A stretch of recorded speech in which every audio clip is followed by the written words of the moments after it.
Hi friends, இன்றைக்கி நம்ம coconut sweet பால் பண்ண போகிறோம். இந்த டிஷ் கேரளாவில் நம்ம ஃபேமஸான ஸ்வீட்டு. இதுக்கு ஒரு 3 பொருள் தான், நம்ம ஈஸியாகவும் சிம்பிளாகவும் செஞ்சலாம். குழந்தைகள் வந்து ஸ்வீட் கேட்குறாங்கன்னா இது பார்த்திங்கன்னா ஈஸியாக செஞ்சலாம், நல்ல டேஸ்ட்டாகவும் இருக்கும். இதை எப்படி செய்யலான்னு பார்க்கலாம். அதுக்கு முன்னாடி வீடியோ பார்க்குற ஃப்ரெண்ட்ஸ் அனைவரும் இது வரைக்கும் நம்ம சேனலை சப்ஸ்கிரைப் பண்ணாதவங்க ப்ளீஸ் மறக்காமல் சப்ஸ்கிரைப் பண்ணுங்கள். உங்களோட ஃப்ரெண்ட்ஸ் அண்ட் ரிலேட்டிவ்ஸ்க்கும் ஷேர் பண்ணுங்கள், அவங்களையும் மறக்காமல் சப்ஸ்கிரைப் பண்ண சொல்லுங்கள். இப்போ அடுப்பத்தை வச்சு கடாய் வச்சுருக்கேன். கடாய் நல்லா சூடாயிடுச்சு. இதில் 1 கப் தேங்காய் துருவல் வச்சுருக்கேன், அதை சேர்த்துக்கலாம். சேர்த்துட்டு ஒரு 2 நிமிஷம் வதக்கோங்க. அந்த தேங்காய் துருவலோட ஈரப்பதம் போகிற வரைக்கும் வதக்கலாம். இப்போ ஒரு 2 நிமிஷம் வதக்கியாச்சு. இது கூட நம்ம எடுத்து வச்ச 1 கப் தேங்காய் துருவலுக்கு அதே கப்பில் 3/4 கப் வெல்லத்தை வந்து தூள் பண்ணி எடுத்து வச்சுருக்கேன். இந்த வெல்லத்தையும் தேங்காயோட சேர்த்துக்கலாம். சேர்த்துட்டு நல்லா மிக்ஸ் பண்ணுங்கள்.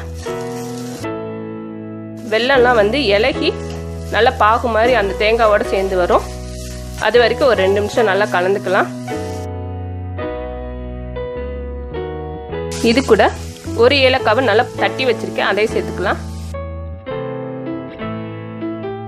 சேர்த்துட்டு நல்லா மிக்ஸ் பண்ணுங்க. ஒரு 5 நிமிஷம் இதே மாதிரி நல்லா கலந்து விடலாம்.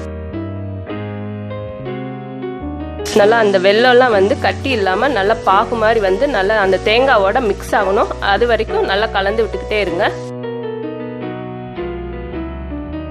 இப்போ அந்த வெல்லம்லாம் கரைஞ்சி நல்லா பூரண பதத்துக்கு வந்திருக்கு. இந்த பதத்துக்கு நல்லா வதக்குங்க. இப்போ இதை இறக்கி நம்ம ஆற வச்சுக்கலாம். இப்போ நம்ம இறக்கி கொஞ்சம் ஆற வச்சாச்சு. இது பார்த்தீங்கன்னா கொஞ்சம் இளம் சூடாக இருக்கும்போதே உருண்டை பிடிச்சிக்கோங்க, இல்லைன்னா உருண்டை வந்து அந்த அளவுக்கு பிடிக்க வராது. இப்போ லைட்டாக சூடு இருக்குது. இந்த டயத்தில் நம்ம உருண்டையை சின்ன சின்ன பால்ஸாக உருட்டி வச்சுக்கலாம். நம்மளுக்கு எந்த அளவுக்கு தேவையோ அந்த அளவுக்கு சின்ன சின்ன பால்ஸாக உருட்டி வச்சுக்கோங்க.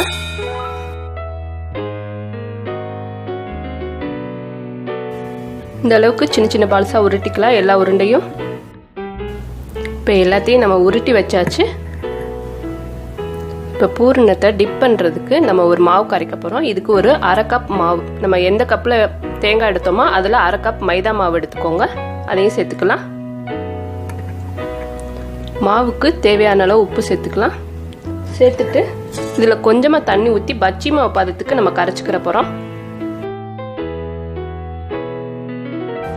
கொஞ்சம் கொஞ்சமாக தண்ணி சேர்த்து பஜ்ஜி மாவு பதத்துக்கு கரைச்சிக்கோங்க.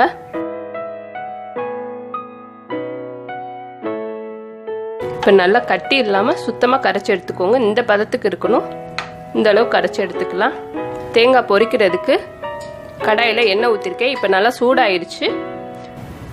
கரைச்சி வச்ச மாவில் நம்ம உருட்டி வச்ச பால்ஸை போட்டு நல்லா டிப் பண்ணிவிட்டு ஆயிலில் சேர்த்துடலாம். இந்த மாதிரி டிப் பண்ணிக்கோங்க. டிப் பண்ணிவிட்டு ஒவ்வொன்றா போட்டு பொரிச்சிடலாம்.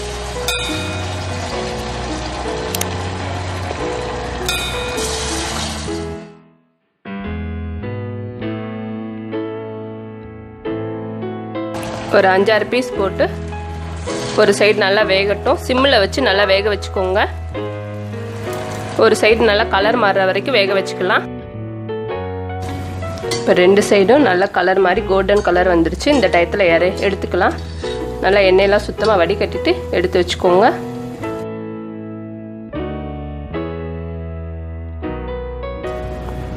இப்போ கோகோனட் ஸ்வீட் பால் ரெடி ஆயிடுச்சு. இது பார்த்தீங்கன்னா மேலே நல்லா மொறுமொறுப்பாகவும் உள்ளே நல்லா சாஃப்டாகவும் இருக்கும். இது நல்லா டேஸ்ட்டாக இருக்கும். இதை ஒரு தடவை செஞ்சு பாருங்கள், ரொம்பவே சூப்பராக இருக்கும். இதை ட்ரை பண்ணி பாருங்கள். லைக் பண்ணுங்கள், ஷேர் பண்ணுங்கள், மறக்காமல் நம்மளோட சேனலுக்கு சப்ஸ்கிரைப் பண்ணுங்கள். தேங்க்யூ.